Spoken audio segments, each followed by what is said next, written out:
This week on the Unamplified Podcast.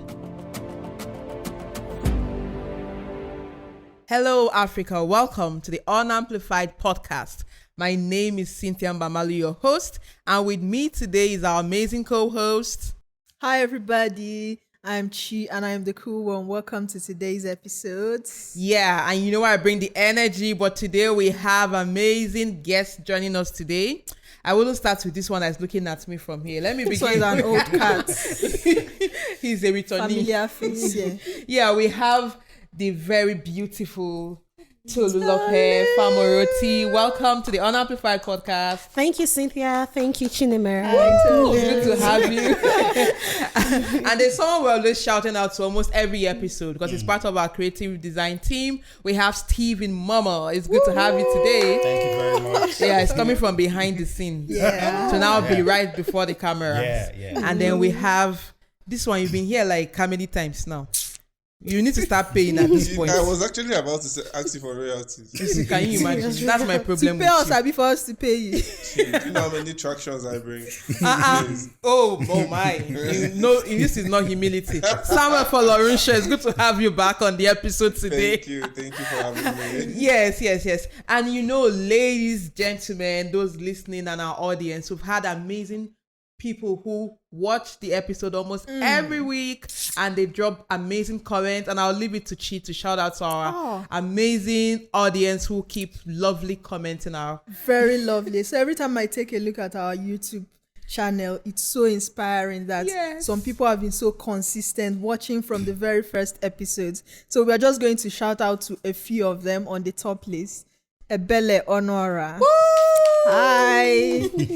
Bright Odems, thank you so much for your lovely messages. We love OCC_OKOCC. Thank you. ST, thank you. Thank you. Ibrahim Farouk. Yes, so Thank you, Ibrahim. Okay, Monube. Thank you so much. Lydia. Yeah. Namdi Nwafo. We love your comments. Prof UK. Yes, so Amaka Blessing and KJ Vibes. You guys are amazing, both on YouTube and Instagram. Thank you so much for being so consistent and for your feedbacks. We always appreciate it. Yes, we do. And please, as you watch and always invite others to also watch and comment. Today, I want us to talk about the journey to adulthood, intimacy, relationship, power. See the way it's even sounding. So the journey to adulthood, I think for us, let's start from the very basic, puberty. Because I think when we were kids, everybody was just doing their thing. Then puberty hit and life just changed drastically. Completely. So maybe I'll start with, who should I start with? Tolu, what was puberty like for you? Thank you, Cynthia. For me, puberty was not so interesting for me because I had to find out and discover a lot of things myself. I grew up in a family of 7, 5 children, then mom and dad. But my parents fell under the generation whereby engaging with children was not the main thing. So far they are providing for you, they are paying your school fee, every other thing is secondary. And I needed someone to speak to, considering the fact that I was a child that was very inquisitive. So when puberty set in, let me look at when I started my menstrual period, I discovered it myself. I was a bright child. I got into GS1 from primary 4. So I knew a lot of things very fast. Wow, sorry, pause. From primary 4. Yes. Whiskey, I don't have for you. Okay, I just had to pause at that because so I was 8 years. Yeah, that's when I got early. to GS1. And I started my period at about, I think, 10 years. So I couldn't tell anyone when I first saw my period. So I started keeping it to myself. And luckily, then I think it was a group that came to the school to share sanitary pads. Then we were always shy. Whenever they talk about period or they share sanitary towels, you have to hide it somewhere. It's not a topic you're proud of. Those times, the topic was not so rampant. Like people were not really speaking about it. And it wasn't something I hear from home. So I either consult my peer group, yes, and they're always forming a professorship in that area. So I had to Then I had one sanitary pad that was given to me in school that I did not tell my mom about. So I had to start figuring it out myself. But the way my siblings found out was so embarrassing.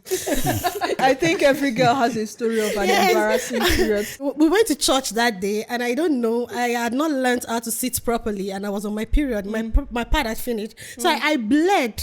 So my brother and I said that, come here, you're very stupid. Yeah. You are bleeding. Did he connect it, or did he think you were wounded? No, he knew it was my period. So it was just like, because they knew I was very secretive. He said, oh, so you are bleeding. I did not tell anybody. When did you even start your period? I was like, I was so embarrassed. Wow. Wow. So, but ever since then, my mom they never sat me down. Wow, to have a conversation. So they just flowed with it, and I had to either look for money, I had to save money to get sanitary towel, and my parents were well to do, but it wasn't something I was embarrassed about it. Oh, I so I couldn't tell them yes, that I you didn't needed money yes, for yes. I sanitary didn't see towel. myself sitting with my mom, because it was as if I was talking about me having sex with my mom. That's deep. Yes, that was how it was, because it was a topic that we couldn't discuss at home. Aside from morning devotion, you don't have such topics at home. But this is interesting. I don't know, Steve. Okay. What was it like? I think you guys are so simple. What's there to just so take care of? I think for me it was more or less like learn in school, confirm at home. So it was more like, okay, you take biology classes and they'll tell you, okay, once you're at this age, you start seeing this. So most times, I think at that age, when I was like 11, 12, when I had my first wet dream, we were all looking forward to it in class. Because I went to look forward to it. Yeah, because I went to an only boys school. Life. So it was more or less like, okay, first to see. Come and give us gist. Wow. So it was more or less like, okay, whatever we learned in school, and it was one of the most interesting topics in school for us guys, because there were no ladies in class. So it was just go home, okay, wants to see this. When he started even growing beards, it was more or less like, okay, this one is already becoming a senior boy and all of that. So it was pretty easy for us guys, because we don't do all of that, the period things and all of that. So it's more or less just developing your body and grow beards, pubic hair and all of those things. So, but it was. Even the deepening of the voices and the change in the body, like, it doesn't come with any kind of anxiety, because I know for us, when the more your body develops, so aside the period and all the other stuff that start coming out, when your body starts developing, there's this kind of anxiety and sadness, because I know how long I hid my boobs. So Guys, it's even competition. it was competition, yeah. So it was like first. So the first person. So it was more or less like the first person to start to see this sign. You give him premium respect. Like, this one is already good. So you're more or less like questioning, like, God, please let me see mine. Like, God, do you understand? Wow. Like for me, it took a while for me to even start growing beards. And like, some guys will never have beards, I heard. Some don't. Like, I even have. Skid. Sometimes I even see some of my neighbors' children, like, at 13, their beards already full. But it was for guys. It was more or less like a thing of prestige. Like, let me see this thing at first, so at least I have small bragging rights and all of that. Do we go to someone the way you're nodding your head? Because I feel like it was a pleasurable experience. It's a pleasurable experience. That way. Not exactly. It wasn't like it was explained for me. Oh, okay. Yeah, and I grew up in a family house. I have a lot of sisters. I have sisters and aunties, plenty. And I have uncles too. So it was more like, I was exposed to period from female perspective early. So I knew when they're on their periods. Oh. Yes, early. So, and for having uncles and in the house, these people that are always urging you to go and do something that, like, when you're having a boner, for example, and they're like, hold on. It's not like they're not trying to make you ashamed of it. And it's not like it was like discussed. It's just something that you just see and everybody just flows with it. And even like, especially wet dreams. First time I experienced it. I thought I What was is it like actually? Like what? It's just like you're actually like it's like uninvited ejaculation. Uninvited ejaculation. That's Yeah, interesting. it's actually like because most times it happens in your sleep. Yeah, so when you're sleeping, the way you would jump up and you try to hide it. Yeah. So it's just actually like, God, what did I do? Sometimes it's attached to a dream. So Oh, Yeah, is that why somebody- the yeah, name wet wet dreams? dream, yeah, sometimes like Interesting. maybe What somebody kind will- of dream can I ask? Figure. Is it the one with who was the person in the dream? No, Maybe I'm somebody not. are crushing. You're not allowed to. Someone you play the fifth. Any of you crush on little man Yeah. area. So I think that was it for me. It wasn't like it was a topic. Nobody explained it to you in the way it should be. Like you did not learn. It's like a competition, like it said. You Okay. want to, especially with the air. But men do. You Yeah, guys around can you. compete about everything. It's It's because just you bragging. It's just bragging rights. Just your friends are just there. You be like, "Mommy, I never." You will not say never. You say yes now. You cannot say no. You don't want to come and play football again. You don't think I don't they lie. You have to. You Yeah. have to go with the But flow. she was it. I'm just so envious of you guys that your own was competition. Mine, like I said, I hid my boobs for like at least 6 months, and it was painful. Like it was so painful when it was all coming out. So I kept hiding it. I kept hunching and all those things. And the problem with puberty to me is that so there's this 6 months or 1 year where your body just does this. Yeah. And It's then like the- from 0 to. Yes. So all those parts all grow, and then you now have to the rest of your body will now have the like 5 years to now catch up with the growth. Yes. Because then the boobs were bigger than me. I could not carry the. But now, how are you faring Now, with the boobs? I thank God. We are getting there. She's So proud of it. yeah. So and then the period to I saw my period. I believe I was 11. I still remember the day. I was 11. So my mom would always ask me anytime I fall sick. She would say, "Period." I would say no. So, and I don't know what I was expecting the period would be. I really thought it was going to be like I pee and there is blood. Like I didn't get all that education. So the first day I saw it, I was with an auntie. So I just told her, "Auntie, I'm bleeding." She said, okay.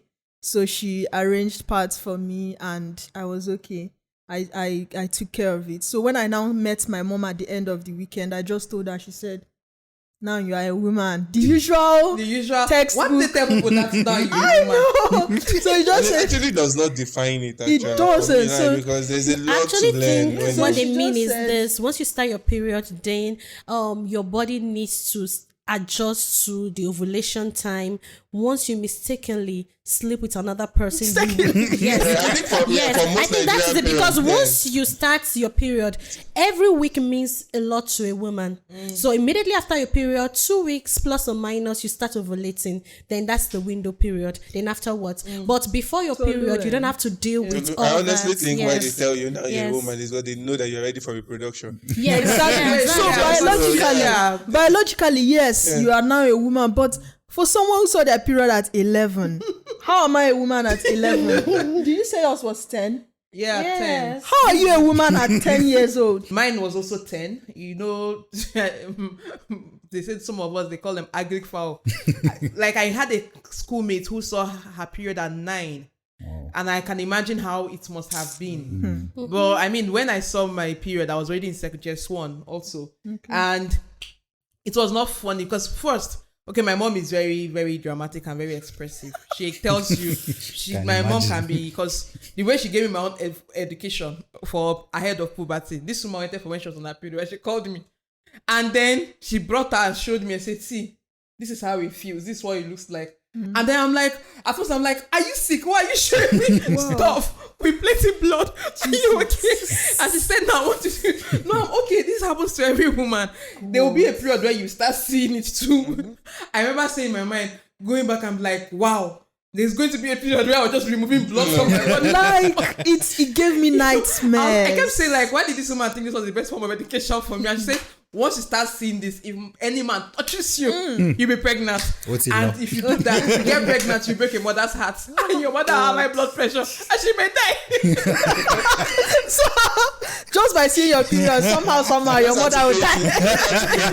Like, in my mind, I'm like, okay, I don't want to do anything that will kill my mom.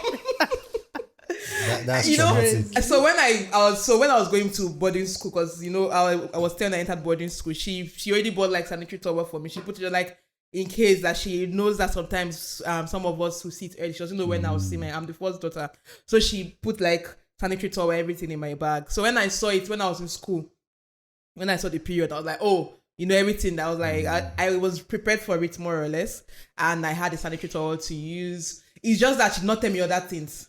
First, no one told me about cramps. She did not mention that I will be having cramps.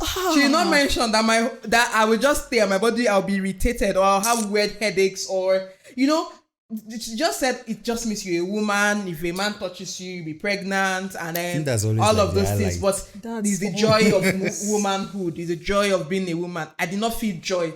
So I respect ladies. Like there are some ladies that are so grateful that they don't even experience cramps. I don't experience cramps at all. It's my own cramps when it started. Because I think now it has reduced a bit. But God of mercy, those when I used to cry and roll on the floor, and then sometimes I'm throwing up. And my second sister horrible. Is the most dramatic. Not being dramatic. No. That's just how it is. That's how I say it. Like, Okay. this is wrong with this one. Yeah. Auntie Kemi is not doing this now. Why are you? Because you would know, they would tell you. Yeah, everyone's body is different. I remember one day my dad was like, he came into the room, I was lying on the floor because like the bed was not enough for me. He now said, why are you making this psychological thing feel like a physical thing? I looked at him for the first time. I felt I hated my dad. I looked at him like, you say what? Then my mom now said, it's not psychological. It's physical. It's real pain. But yeah, so we've talked about like puberty. And I think one thing that came out was around education. Yes. What are we learning from that? Like, do we think because most of us are almost from similar generations, but some of us a bit different. And I think one of the things that some of us did not have that kind of education on what to expect, or we had over education. What do we think we can do better for the younger ones coming after us when it comes to puberty conversation? So when you wait till puberty before you have that conversation, it's more difficult for parents to have. I think it starts from starting talking to your child early. It helps you, like at that time, when that time comes, it's easier to introduce that topic. Yeah. It's easier to now explain.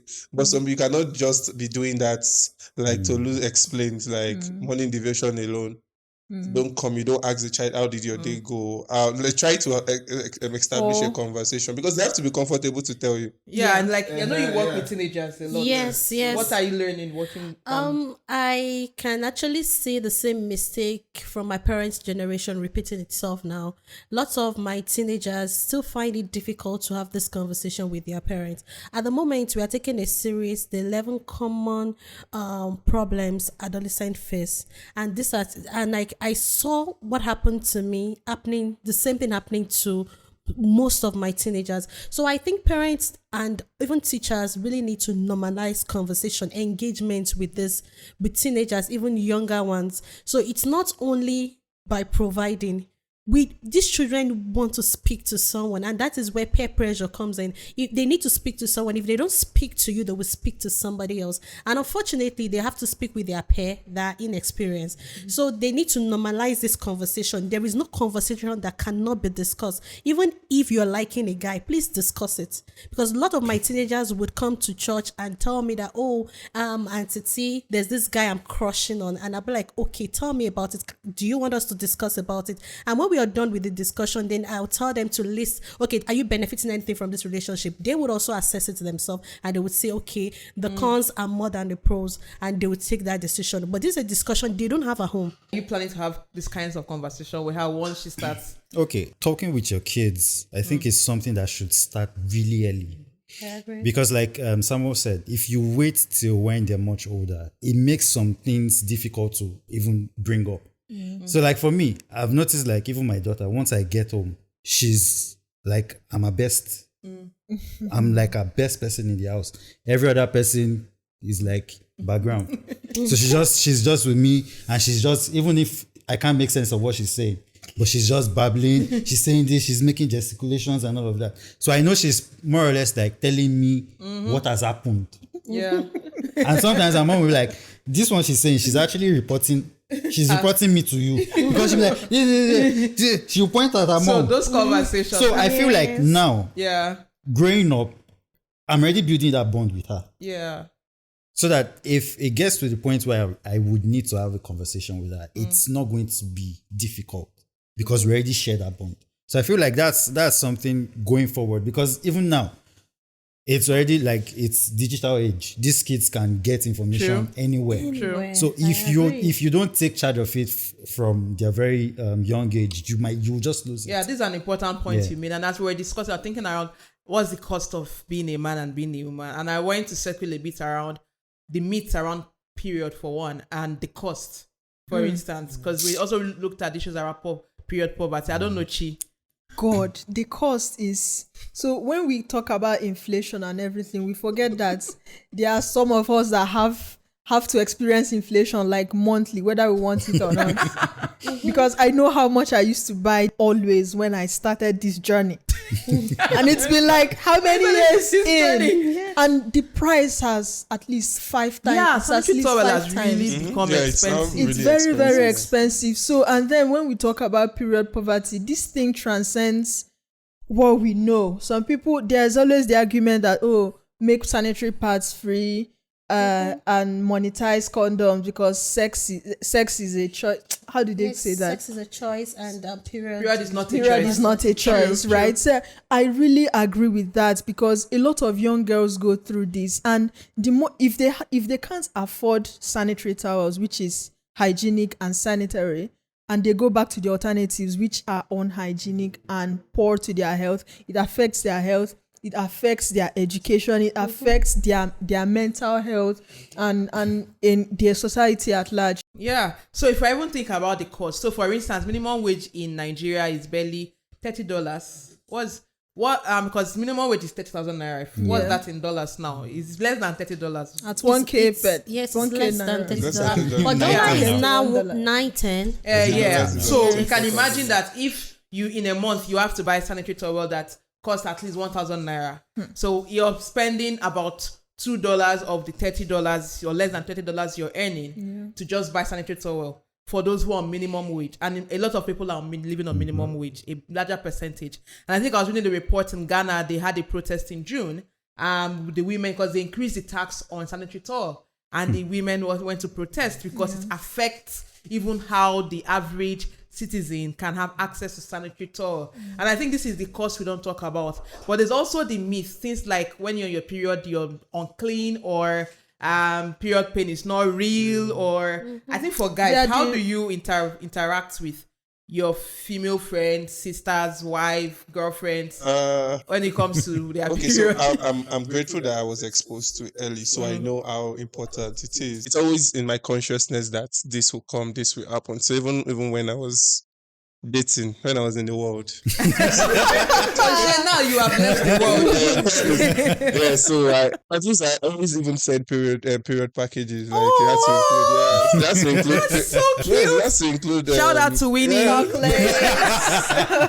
so it's because it's actually very important, because I grew up in a place where people cannot really access this afford these things, and you see people using like just cut a bit of towels, and it's always embarrassing. And Ankara. Ankara, you say like even because some people learn it from, even they use these things as diapers sometimes for children. And you'll be like, no, Abba, this is blood. So it's always very good to be inclusive. You need to understand. You need to open your mind up, because there are still girls that date men that can't go around their boyfriends or husband when they're on their period. There's also this religious connotation to it, and some people will refer to their holy books of when women are on this part in this time of their month, that they are unclean. And I'm like, this is the 21st century, and I'm thinking that we should be much more evolved than what people of the Old Testament had in place then, knowing that I don't think that there's anyone now who should be forgiven if they are saying that periods are unclean. Married men will tell you they wouldn't sleep with you when you're your period. I don't know if they feel they will get infected. Only You are people not. know. They don't know. I don't feel. For me, I feel it's more interesting on your period. Yes, because it's more interesting on your period because It's more interesting. yes, because you don't have to deal with the issue of being wet or anything. So everything is just on point. You're naturally. Yes. So look, I mean, I like this perspective, but this is coming from a woman who doesn't have the whole drama surrounding periods. There are people who got, like when Cynthia was saying that she rolls on the ground. Then, Abba. I'm actually talking about men. I'm talking about the talking about the perspective men. of the men. If you're talking about the men understanding the pain we go through, that's a different ballgame. But some men will tell you that on your period, those 5 days, don't move close to me. I don't think maybe it's HIV or something. Don't move close to me. Like, no, don't touch me. And don't affect me. So I don't understand. If I can have a cut on my hand and you can easily tell me, babe, let me clean this off. Really, cuts. We don't need to mind where that is coming from. Yeah. You like that place, so just like yes, enjoy. You Yes, say you like that place. That's the place you subscribe to. Most people, it's just based on the information that they have. I feel like ladies are even cleaner on their period than Because you are more every other conscious. day because you're more conscious. Yeah. It's only, okay, maybe like you said, period poverty, when you can't afford to, but you're cleaner. And relating to sex, you're even more cleaner during your period than at any other time. So yes, what I know or what I've been told is that, okay, yes, even when you have sex during your period, the blood stops flowing. It stops flowing for that period of time. So even the blood that you see is more or less looking just from penetration, residual, and all of that. Your blood actually stops flowing during period. Yes. And That's then the first time I'm hearing. yeah, it stops flowing, and then afterwards, that's why sometimes you feel like if you even have sex like a day before your period, you can push it fast track forward. it. So it comes earlier, and then it comes with pain. Professor. So This is I'm just saying, like, from things that I know. This person now, don't go and don't try it. Don't quote me. He said it to things he knows. Things so don't quote me. So maybe we'll move from this to intimacy now. I was watching one of those videos by one of no, I feel like I've mentioned this guy's name more than once on this show. But the Daily Show when it was still on Daily Show, talking about intimacy and how men relate to that. And he gave an example, like you hardly see a man telling a fellow man, I love you. Like how ladies, most times ladies, when we talk, we say, I love you.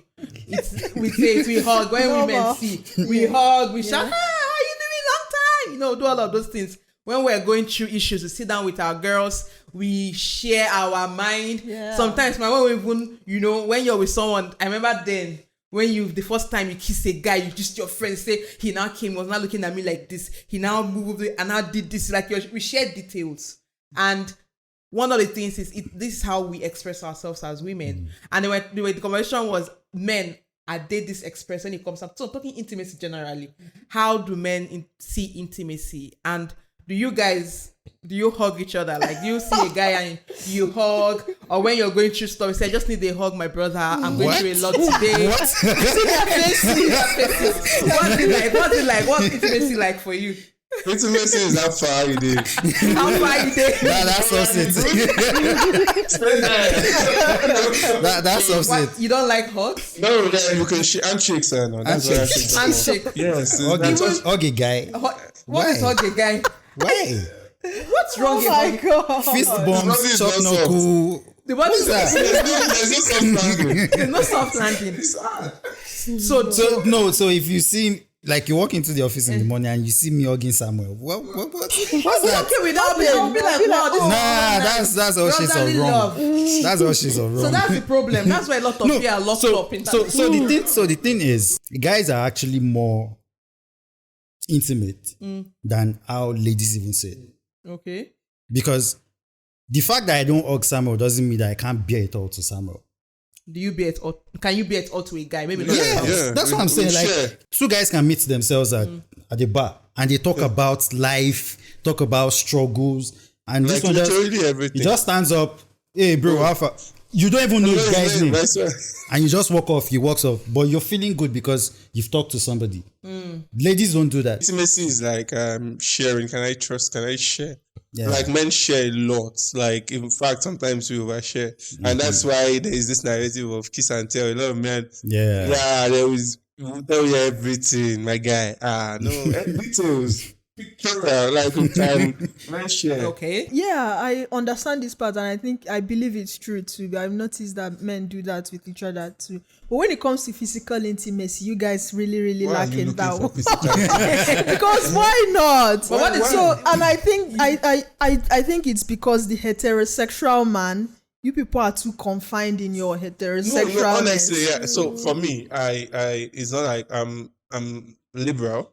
I don't care if you don't hug me. You don't care if what?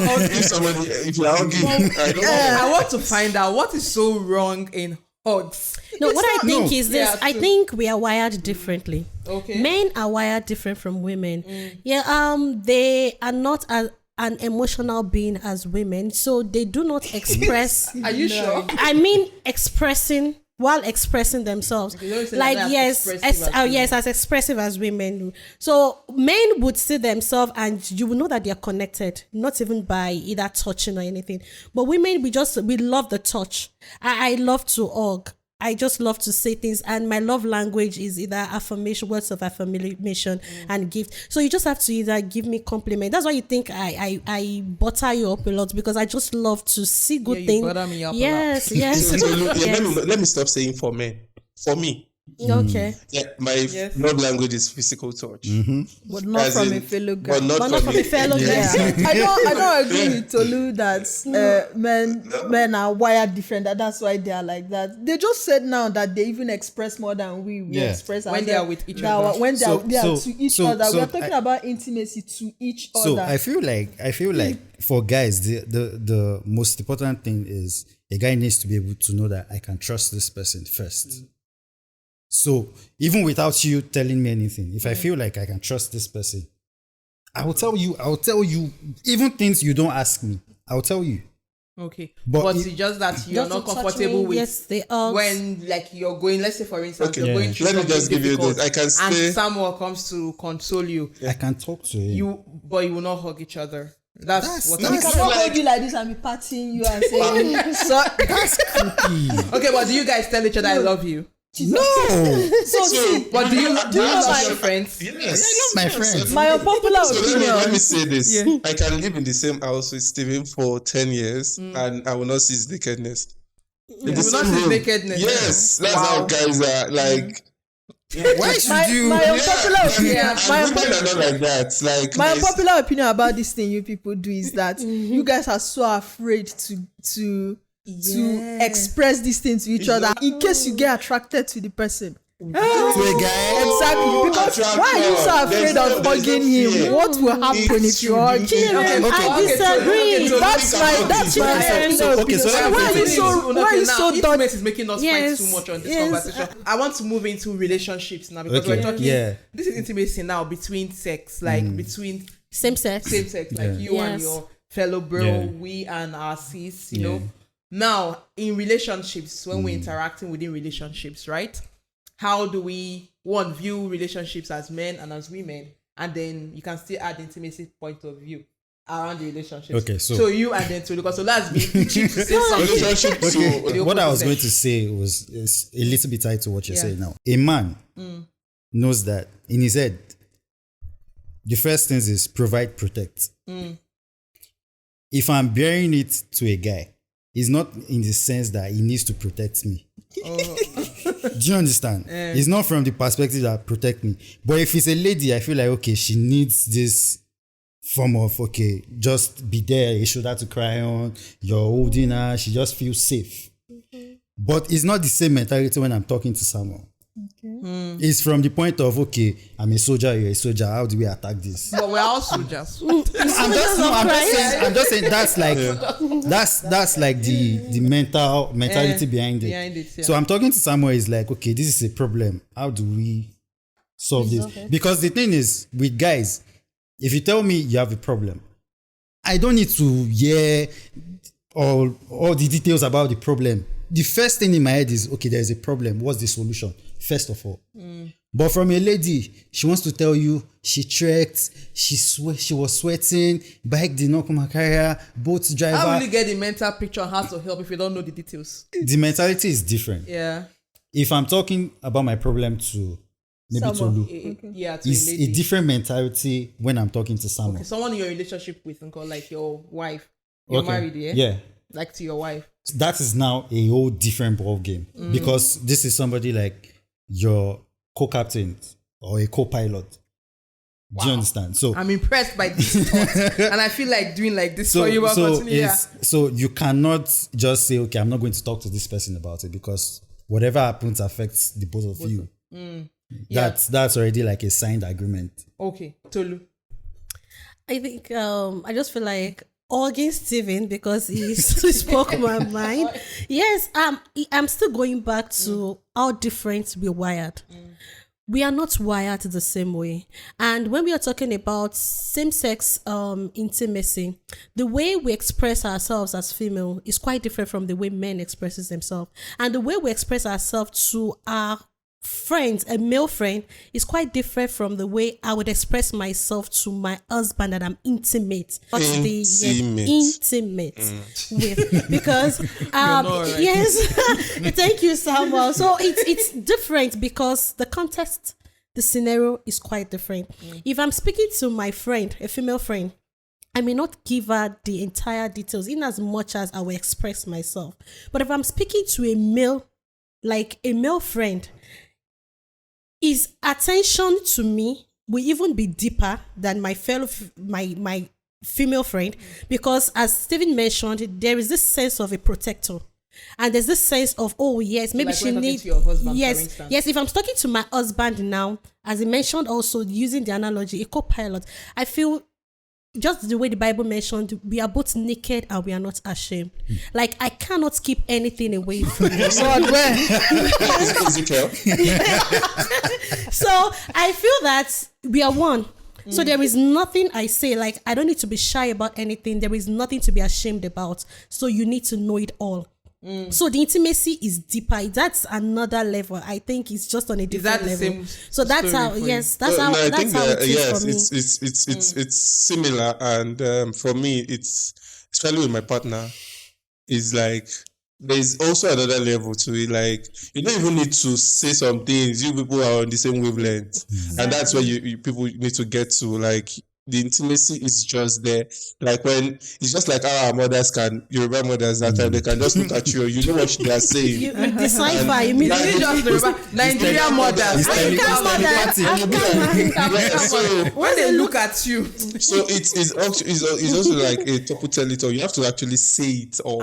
So that in the future, and women can remember anything. Oh yes, like you did not mention this. No, you did not. I will tell you what you are sometimes for us men, we think we have told you everything. I agree. Yeah, so we think we have actually told, because and that is this thing like, Coca and his girlfriend just broke up, and you'll be like, she's already bringing tea, and you'll be like, she's like, okay, what happened? I'll be like, I don't know. You ask Coca. Yeah. Like, why would you yes, because for us, we go into those details. Why did you break up? Now, immediately after Coca, I know what will happen. That's nothing that we said to. Yeah. We moved on. Wow, no, we ask you, I want to follow you through the journey of the breakup. That so we gist can is not interesting. But there is a satisfaction in the gist. As a third relationship, I mentioned breakup and someone. I was just thinking around breakups, and that was because I think one of the episodes we talked about this Burna Boy song, last class. And then I met this friend from Ghana, and he told me he wrote an article when he would listen to the song. I was talking about how most times women don't think men deal with breakups, but that men also deal with breakups, and some of them just struggle to be okay, after breakup. And they were making reference to the song by Burna Boy. And I was just thinking, how do we, as men and women, how do we respond to breakups? I think for men they will break up the worst. For men, breakup is bad. Funnest part is that they don't say, they don't express it. Exactly. They just look for somebody to kill with, to use to fix themselves. Like a rebound. Yes, most of the time. That's why people carry trauma all around. We'll just let's go to somebody else. Trauma all around. No, it's not like so you don't go down to pray and ask God for strength. Cynthia, I call when the desirable is not available, the available becomes the desirable till the desirable is available. So what they do is they move on immediately to another person who happens to be an emotional stooge for them to be able to ease off the breakup. Note, they are not into that person. Yeah. But that lady is head over heel in love with them. So before you know it, the lady is left. And the lady's heart is broken. You'll be like, that's a scum. And then by that time, they've healed up. Then they move to... And that's why they are the ones that developed this concept of scum. Exactly. Is that why you broke up with that says you are a scum? and you will not explain. Exactly. No, I think for me, a lot of men don't know how to break up. They don't know how to. If I'm breaking up, I break up well. I still talk to I used to still talk to all my ex then. Like they call, we share, we discuss because it's also come from, now we are moving into talking about relationships. It's also come from the point of what are we doing? And for a lot of men, they skip that part. Yeah. A lot of people skip that part. Breakfast like that. No, they don't. No, it's not even before the relationship starts. Establish. Okay. Do I like you? Is it going somewhere? Exactly. Are So we just having fun? I always do that. I always like. That's interesting to know. I went to ask because you were nodding your head. Okay, so I think this topic is, for me, I don't think I'm like every other guy. Oh, okay. Because if I say this is going to be controversial. Okay. So I view relationships like, I would use the word contractual. It's okay. I view like you're signing a contract. Because it's not transactional where anybody can just walk off. Yeah. So I see it as, I'm bringing something on board. You're bringing something on board. We agree on it, and then we move on. So I always take my relationships from having friendships with this person. I understand you, you understand me, and then I don't know how to woo a lady. I don't. You don't know how to woo a lady. I can't see a lady and I'm like, so I don't. I feel like, so for me, I feel like all of that is too much drama. For me, it's different. It depends on how you build your relationships. What is the concept of relationship to you as a person? That will determine what you do when you meet a lady, how you deal with even breakups and all of that. Yeah. So, she says she not be moving that, not be spreading trouble. How do you deal with breakups? I actually wanted to agree with what Steven was saying because maybe I will not use the word contractual. I don't see it as contractual per se. It sounds sterile and all that. Exactly. But I also prefer relationships moving from friendship. I prefer when I'm caught unawares. Like if I have to strategically come and say, it's why blind dates are like so crazy to me. Like I can't imagine doing that. It's like an interview process and all that.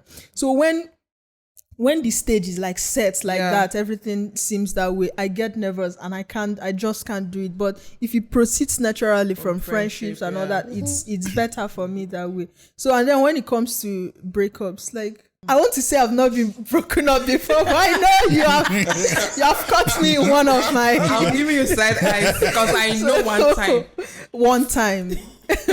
So one time it was just it just happened. Yeah. So it was sorry, another question, just one question for you. Yeah. Okay. Are you in a relationship with the person? Or you think you're in a relationship with the person? It's also another perspective to this. You might be dating somebody and the person is not dating you. That is my problem with men.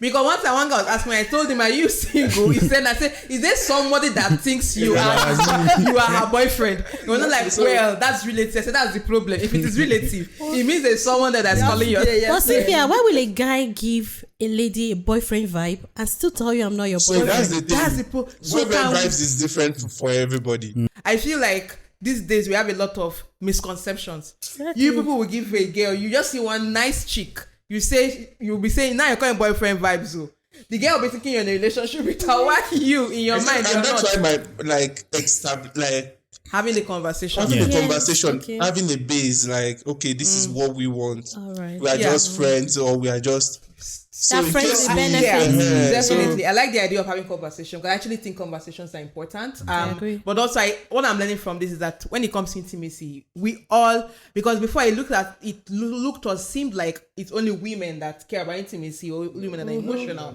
But one thing is clear that both men and women are intimate beings and they love and appreciate intimacy. And if they feel safe with someone, then they can share as much as they want to share. But that we're also all emotional beings. Just that we deal with things differently. Because when you talked about breakup, you said the guy may just move to for some ladies. Most ladies don't really do rebound. They want to heal. They'll be like, I want to heal from this before getting to the next relationship. Yes. For some people, they go to God in prayer. They start praying, asking God for strength. In fact, you can even Google Bible verses on how to deal with a breakup. They are less. So it's like, and I think it's just the way we look at things and deal with things differently. But one thing that's really stuck out for me was mentioned around how puberty.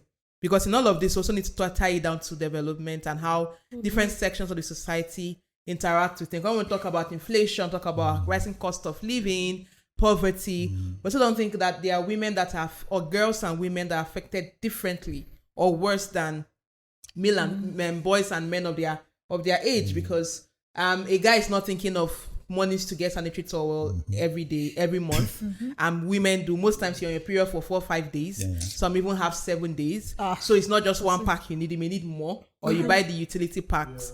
But also the fact that our government is start thinking of better ways to subsidize things. I think you talked about condom being, sometimes you give free condom. Condoms are free. In my secondary school, they gave condoms for free. Yes. So why give condoms free? I know the idea then was to prevent the spread of HIV and AIDS. Yes. But we should start advocating for free sanitary towels, especially for people that are, at least lower. And that's why when I see organizations working around teenagers and giving them, I'm always impressed, because it takes a lot to go to these places where you see these teenagers and you provide these things, knowing they might be even shy about it. So you expose them to this conversation. I think now is beyond organizations. We need to drive it to homes now. And parents, because now it seems like people just skip the parents and go to the children. So I think we should also start going to the parents so that they'll understand this, especially on a lot of undeveloped areas and places where it seems like finances is also attached. So to I like the thought here, because we're rounding up the conversation. What would be that parting words you want to give to the audience and listeners? I would say, with respect to puberty, parents should speak and engage more with their children, because they are losing the children that we have nowadays, judging from the digital age, the era that we are now. So we have children that are on Snapchat, on Instagrams, they're exposed to a lot of things. So parents should flow with the era and engage more with their children so that they would not miss out from this stage that they are in. I think one common denominator in all of the conversations is just communication, whether dealing with puberty, parents, child relationship, intimacy between men and women. I think fundamentally it's just communication. If we can build good communication channels across different spheres of life, I think we'll be good. We live in an era where as young as 10 years old, these young children have smartphones. True. And they have access to TikTok, they have access to YouTube and every other social media. So they have access to this information, and then they are not at a stage where they can even verify this information. So they find the first video they can see of a theory regarding periods or a theory regarding sex, and then they flow with it. So they are so young but they're exposed to these things. So it left for the parents to increase or improve the communication with these children. Like we started off by saying that when you start these conversations early, it makes it less awkward. So it's not the day the girl sees her period, is the day you sit her down and say, if a guy touches you, you get pregnant. And that you should stop that. If a guy touches you, you get pregnant. So parents, either you prevent the misinformation they see online or the over-information and the fear that is attached to any kind of information they get. So the parents should control the narrative. Yeah. For me, I think there's also another, because as much as we look at puberty, and there's a lot of focus on the girl child, which is good there, but there's also an element for the male child. I like that. Because, and that's why you see a lot of, you get a lot of all this getting to their first sex is with somebody, some random person, auntie. Yeah. And because someone even older, which is even abuse of a child. Yes, because and nobody talks to the male child about these things. You just grow with it, find out for yourself. True. And because it's also a thing of, yes, I'm having this. So nobody has, I think people now need to invest in culturing male son guys, younger male childs, like to also learn these things and also know how to act. I do believe that the work towards an equal society is that every child, male, female, has that access to information, and that is how we understand each other better. Because if you also teach the boy that this is how puberty is, you also need to be responsible with how you have sex. It also prevents a girl from being a victim of a guy who thinks this is for me to take. Like how we hail a boy when girls are liking him, and how we tell the girl that boys are liking my friend, you just like brain up and down. There's this shame attached when it comes we to should the remove girls. the element of shame in how we raise kids. But education is key, like you all talked about, how we educate our children, the boys, the girls. Let the boy learn about the woman's body. Let the woman learn about the boy's body. Let them know about what they experience. That way, when they become men, they will not think period or a girl being on a menstrual period is something bad, or that you cannot be intimate with your girlfriend or with your wife because she's on a period, you know? This education at an early stage is important. But also, I think in all of this conversation we need to communicate better with each other. I think we all mentioned that point. But we also need to look for how do we make the world easier for the girl child. So things like consideration around what is the cost for even girls going through their period, subsidized sanitary towels, better hygiene in schools. Because some girls, when they're on their period, you don't have good toilets in your school. It means some of them don't go to school that period, or you don't even know where to go and change. So better sanitary conditions and better hygiene in public facilities, from educational facilities to even places of work. I think it also makes it easier for girls to talk about. And ladies and gentlemen, it's been a fantastic conversation so far. I say this conversation will not end because we've never entered politics. You know me, I like to talk politics all the time. But honestly, it's been a fantastic conversation, and we want to shout out to our crew behind the scene, and I'll give it out to both of you are here, so we'll not shout out to both of you. I started like this. But yeah, so Chi, do you want to go? Of course. I always call Coca first because that's my guy. Coca, our cinematographer. Yeah. We also have Quincy Y, who's working behind the scenes today. Yeah, hi Quincy Y. Then there's Hamilton Odems, our social media strategist. And Ayo, who's not feeling well today. Yeah, hello Ayo, we love you. Hi Ayo. There's David. There's David, he's also a cinematographer. We have Austin, who is joining us also today. And then our producer, DJ Drexx. Yeah, these are amazing guys that work with us behind the scene. Beautiful ladies, handsome guys. And to our guest in the studio today, Tolu, it's been amazing having you. I'm going to bring you back because I love the work you do with teenagers. Beyond your work, you know your full-time job is work supporting legislators and working for good governance and all. But I know your side hustle is building the younger generation. I really admire the work you do. So I'll bring you back to another session to discuss some other aspects of it. But thank you so much for joining us today. Thank you, Steve, for coming. Thank you, Samuel. To our audience and listeners, you know what to do. Tell them. Are you subscribed to our YouTube? If you're not, subscribe. Subscribe. Make sure you like our posts. Yeah. Make sure you comment. We love your feedback. And share. From all of us here, we say thank you and see you next episode. You know what we do, guys? When you're on, you're amplified. And we cheers to Africa as always. Cheers.